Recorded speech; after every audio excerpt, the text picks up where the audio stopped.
kyo nam myoho renge kyo.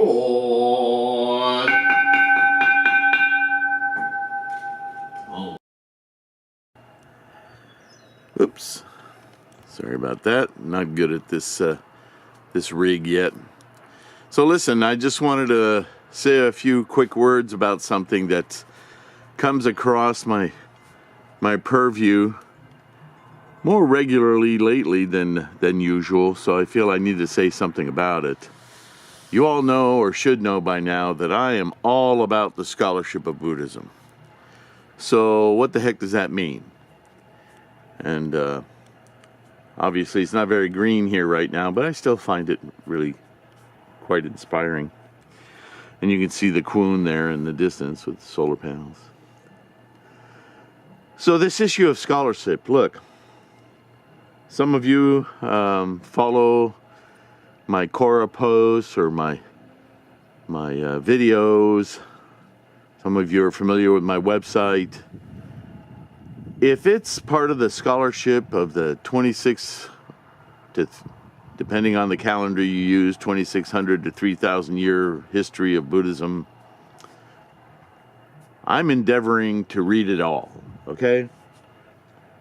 I am not glued to a sect or a particular writing or a group of writings or an organization or any of that.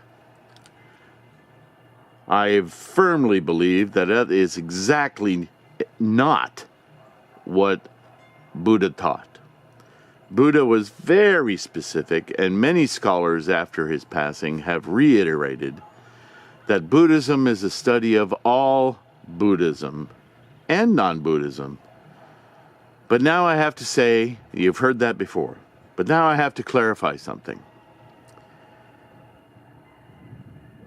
Just because you read a new piece of scholarship, maybe from early Buddhism, or maybe from Mahayana Buddhism, but a certain branch of Mahayana Buddhism, it is not the time to just throw all your eggs into that basket and go, aha, that's it, that's the key, that's what I'm practicing now, and everybody else is full of crap.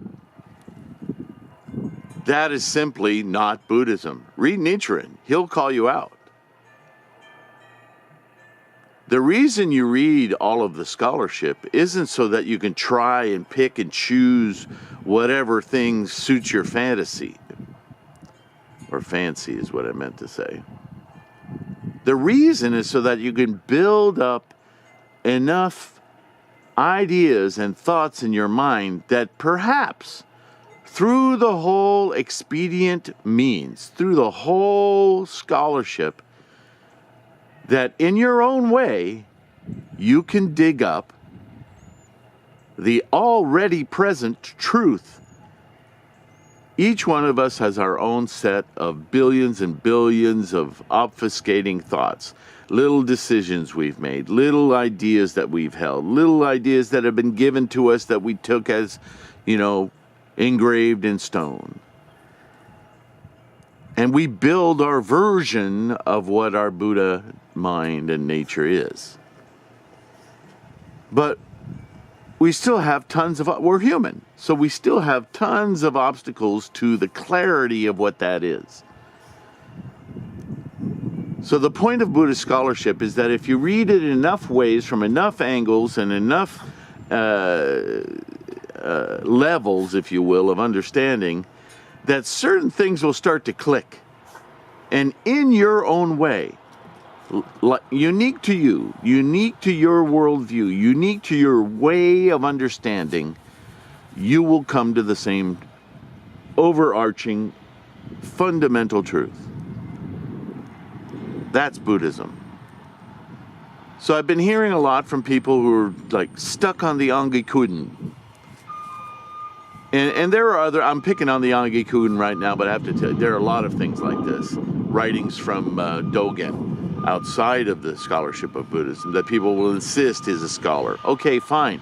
Read it. That's part of scholarship. That's part of Buddha's thing. Read it all.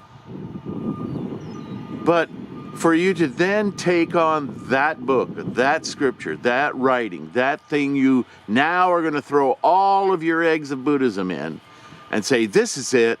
If you don't understand this, you don't understand Buddhism. Well, now you're not practicing Buddhism anymore. And to those of you who are stuck on the Augikudan, will you admit to yourself at least that that is not scholarship? It's not even a verified document. It is a writing that was invented by an obscure sect of Nichiren Buddhism that has their own worldview and their own view of Buddhism in its entirety. If anything, read it for the information, but don't hold it as part of the scholarship, as part of the known Buddhist practice. It's just a document some sect created.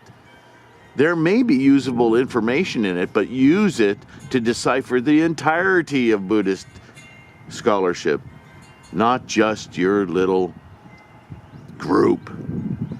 My goodness. I'm sorry I sound like I'm going down on you, but I have to... My respect for your practice as a Buddhism trumps my sensitivity to your feelings if I catch you doing something incorrectly.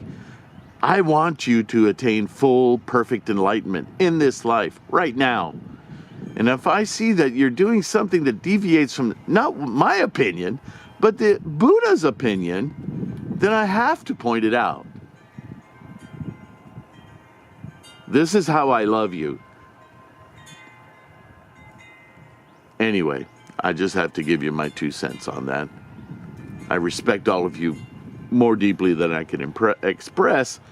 You are the reason I am a Buddhist. So, I'm not shaming you. All right? Thank you. Love you guys. Take care.